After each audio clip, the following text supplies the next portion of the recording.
Assalamualaikum warahmatullahi wabarakatuh.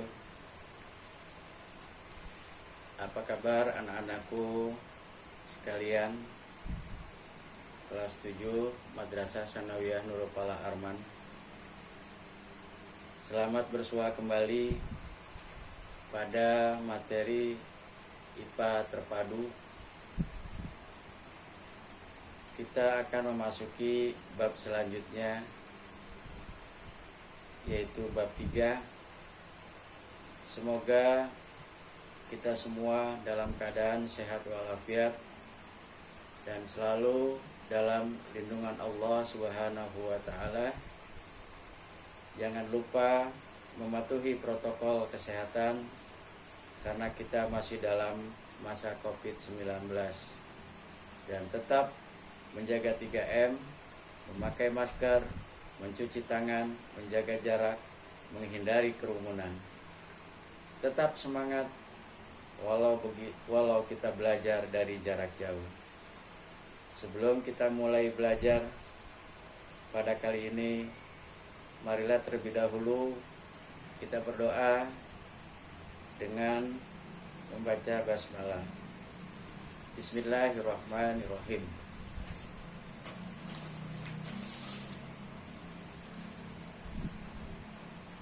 Dilihat halaman 75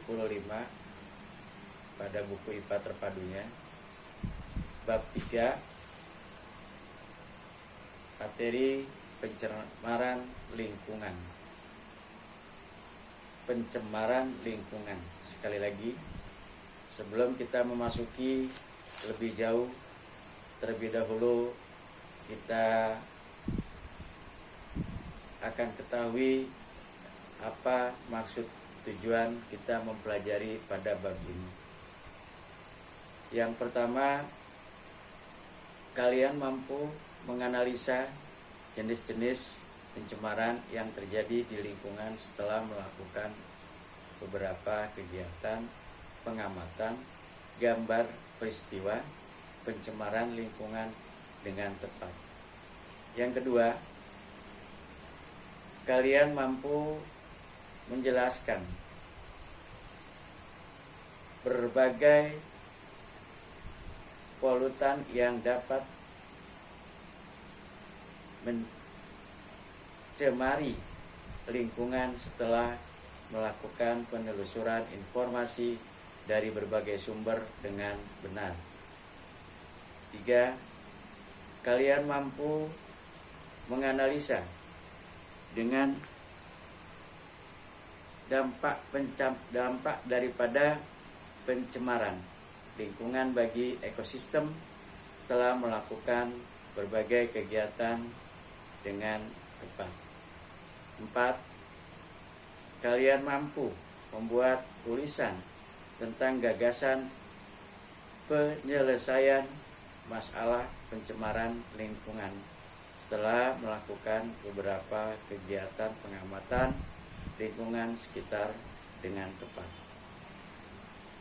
Ya, kita pasti sebelum memasuki ingat, apalagi pada akhir-akhir ini yang kita saksikan di berbagai media elektronik, sampah plastik yang banyak dihasilkan dari aktivitas manusia menjadi salah satu masalah lingkungan.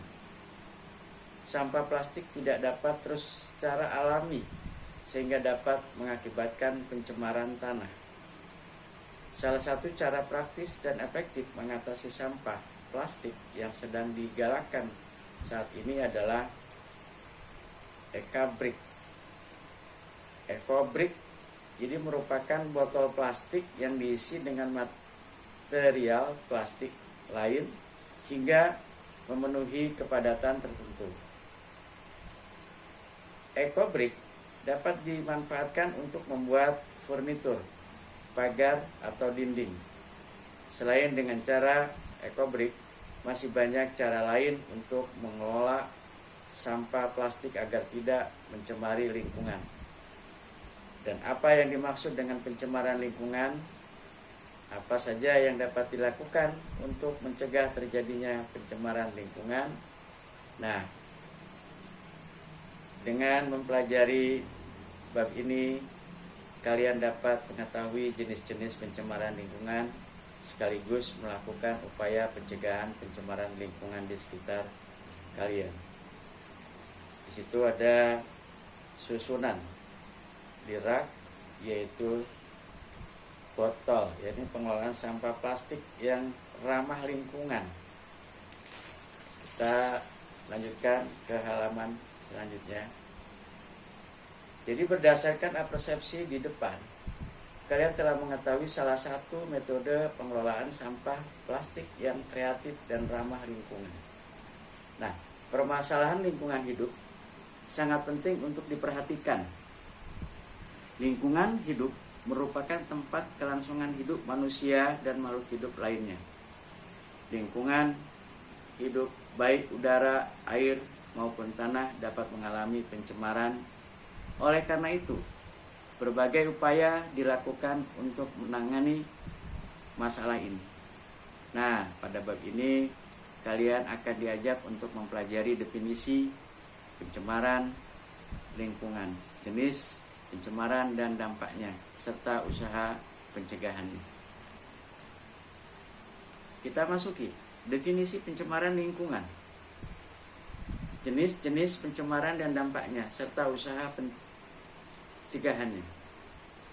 Pada pengantar di atas sudah dijelaskan bahwa lingkungan hidup mencakup udara, air, dan tanah.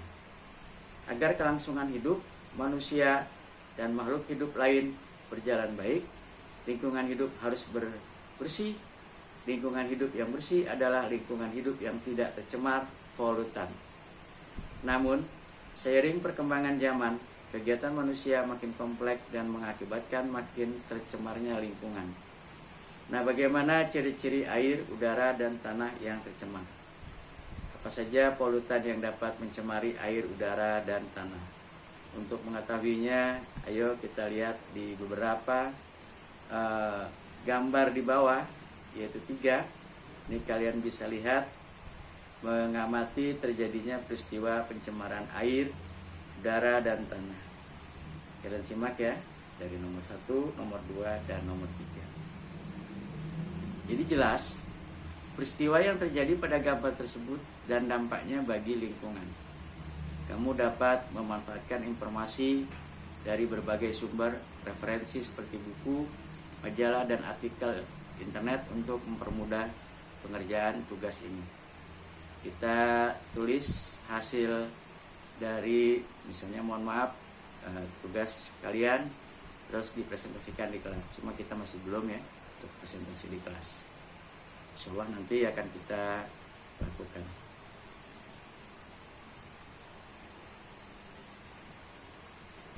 Nah, di sini kalau kita amati, ini kita akan ketahui contoh pencemaran yang terjadi di air, udara, dan tanah. Nah, manusia selalu berusaha untuk mencukupi kebutuhan hidupnya, sehingga aktivitas manusia makin meningkat. Nah, peningkatan aktivitas manusia tersebut didukung dengan peningkatan prasarana di berbagai bidang. Salah satunya peningkatan jumlah kendaraan bermotor sebagai sarana transportasi sehari-hari. Kendaraan bermotor menghasilkan asap yang mengakibatkan pencemaran udara. Selain itu, manusia berusaha untuk memenuhi kebutuhan sandang dan pangan. Nah, pesatnya kemajuan teknologi dan industrialisasi berpengaruh terhadap lingkungan. Munculnya pabrik-pabrik yang dapat mengolah hasil alam menjadi bahan pangan dan sandang ternyata menghasilkan asap dan limbah buangan yang dapat mengakibatkan pencemaran lingkungan.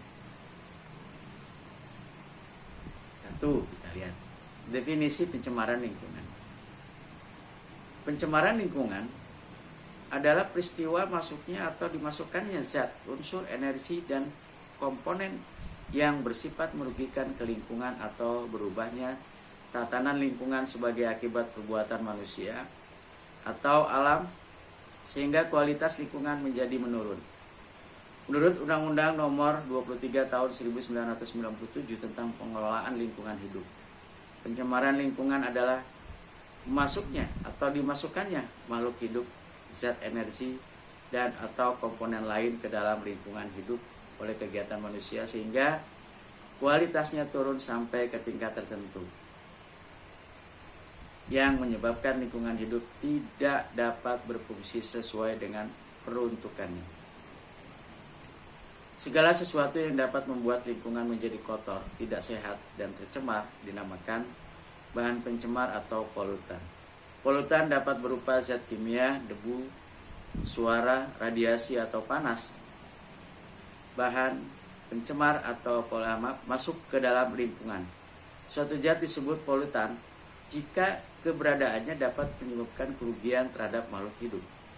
Contoh misalnya di sini karbon dioksida dengan kadar O,033% di udara bermanfaat bagi pertumbuhan tanaman. Akan tetapi, apabila karbon dioksida di udara lebih tinggi dari 0,033%, akan memberikan efek merusak. Dengan demikian, suatu zat dapat dikatakan sebagai polutan jika A. kadarnya melebihi batas kadar normal atau pada ambang batas, B. berada pada waktu yang tidak tepat, C. berada pada tempat yang tidak semestinya. Nah, kalian telah mengetahui definisi pencemaran lingkungan. Sekarang kita coba menguji pencemaran air di lingkungan sekitar kita. Jadi tolong di situ kalian simak secara seksama. Air, kita siapkan kertas lakmus, kita siapkan 3 buah gelas kimia. Nah, di sini memang gelas kimia kamu belum punya, mungkin kita coba gelas biasa saja. Air selokan. Air, amati kondisi fisik secara sampel. Ini untuk pemula kita mencobanya. Yang kedua, jenis pencemaran dan dampaknya. Berdasarkan lokasi yang tercemar, pencemaran lingkungan dibedakan menjadi pencemaran air, pencemaran udara, dan pencemaran tanah. A. Pencemaran air dan dampaknya. Kalian baca di situ sampai selesai. Ada tabel 31. Ini ada secara fisik, kimiawi, biologi. Nah, pencemaran air dapat terjadi pada sumber mata air, sumur, sungai, rawa-rawa, danau, dan laut. Pencemar air berasal dari berbagai kegiatan seperti kegiatan industri, kegiatan rumah tangga, dan pertanian. Contoh di sini limbah industri, limbah rumah tangga, limbah pertanian. Ini banyak sekali contoh, ada beberapa gambar, kalian akan simak secara bersamaan. Pencemaran udara. Pencemaran udara dan dampaknya. Nah, pencemaran udara diartikan sebagai adanya bahan-bahan atau zat-zat asing di dalam udara yang mengakibatkan perubahan susunan udara dari keadaan normalnya. Nah, kehadiran bahan atau zat asing di udara dalam jumlah tertentu serta berada di udara dalam waktu yang cukup lama dapat mengganggu kehidupan manusia. Jika keadaan seperti itu terjadi, udara dikatakan telah tercemar. Ada beberapa kegiatan baik dari alam maupun manusia menghasilkan senyawa-senyawa gas yang dapat membuat udara tercemar. Sini kalian lihat dari mulai tabel 32 yang tercemar: karbon monoksida, nitrogen oksida, sulfur oksida, ada karbon, partikel-partikel padat karbon dioksida. Berdasarkan keterangan pada tabel di atas tadi, di sini ada nomor 1, hujan asam, acid rain. 2, penipisan lapisan ozon. 3, efek rumah kaca. Ini semuanya akan terpengaruh pada udara yang ada di atas tadi. Kita yang keempat sekarang. C. Pencemaran tanah dan dampaknya. Pencemaran tanah terjadi akibat masuknya atau dimasukkannya bahan pencemar yang berasal dari kegiatan manusia atau proses alam sehingga mengubah tatanan atau kondisi tanah alami. Nah, pencemaran tanah dapat diakibatkan oleh polutan-polutan diantaranya berasal dari limbah domestik, limbah industri, dan limbah pertanian. Apa saja bahan-bahan yang termasuk ke dalam limbah domestik, limbah industri, dan limbah pertanian? Ini akan kita simak di bawah, tetapi kita akan mengidentifikasi, membuat tulisan tentang gagasan pencemaran masalah pencemaran lingkungan. Nah, sekarang yang terakhir, yang keempat, untuk usaha untuk mencegah pencemaran lingkungan. Yang pertama, usaha untuk mencegah pencemaran air sebagai berikut: mengolah limbah industri dengan membuat instalasi pengolahan limbah atau dibuat kolam stabilisasi atau instalasi pengolahan air limbah atau IPAL. Membuat tangki resapan untuk menampung dan mengolah limbah rumah tangga. Memilih sampo, sabun mandi atau deterjen yang kandungan bahan aktif yang mudah diuraikan. Selanjutnya, usaha-usaha untuk mengatasi pencemaran udara sebagai berikut: melakukan reboisasi, program pengendalian pencemaran udara yang disebut namanya program Langit Biru. Di sini program ini meliputi upaya-upaya sebagai berikut: membangun stasiun pemantau kualitas udara permanen dan stasiun udara penggerak, memperkecil kandungan PB timbal dalam bensin dan menekan rasio laju pertambahan kendaraan bermotor dengan bahan bakar bensin atau solar, menggerakkan penanaman pohon atau pohon angsana, memotivasi masyarakat untuk berperan aktif dalam melakukan penghijauan. Yang selanjutnya, usaha-usaha untuk mencegah pencemaran tanah sebagai berikut: mengurangi bahan pencemar dari sumbernya untuk mencegah dampak lingkungan yang lebih berat, mengurangi jumlah limbah yang dihasilkan oleh industri, melakukan remediasi dan bioremediasi. Nah, pencemaran tanah sebagian besar diakibatkan oleh penumpukan sampah plastik, padahal sampah plastik sulit diuraikan sehingga dapat mengganggu kehidupan organisme di tanah. Oleh karena itu, diperlukan cara pengelolaan sampah plastik yang benar. Nah, sekarang lakukan beberapa tugas, ini membuat produk sederhana dan sampah plastik. Ini masih kamu cermati dulu saja ya, tidak di tugasnya kalian cari sendiri ya untuk pelajaran IPA ya. Nah, untuk pada akhirnya, selain beberapa usaha pencegahan pencemaran lingkungan yang telah kita simak bersama-sama tadi, kalian juga dapat melakukan pencegahan dengan cara lain, yaitu membuat biopestisida yang ramah lingkungan. Belajar kita kali ini sampai di sini. Kalian lihat halaman 89, uji kompetensi. Kalian coba, kita coba terus, kita coba, nanti baru kita koreksi setelah kalian sudah mencoba. Sekian, selamat mengerjakan di halaman 89 uji kompetensi nomor 1 sampai dengan nomor 10. Bagian B-nya juga tolong dicoba. Ini akan kita terus penilaian harian juga kalian coba di buku kalian saja langsung untuk dikerjakan ini. Karena sebentar lagi nanti di akhir pada materi kita akan kita uji, yaitu tentang ulangan penilaian tengah semester. Sekian, billahi taufiq wal hidayah. Walakum minkum, wassalamualaikum warahmatullahi wabarakatuh.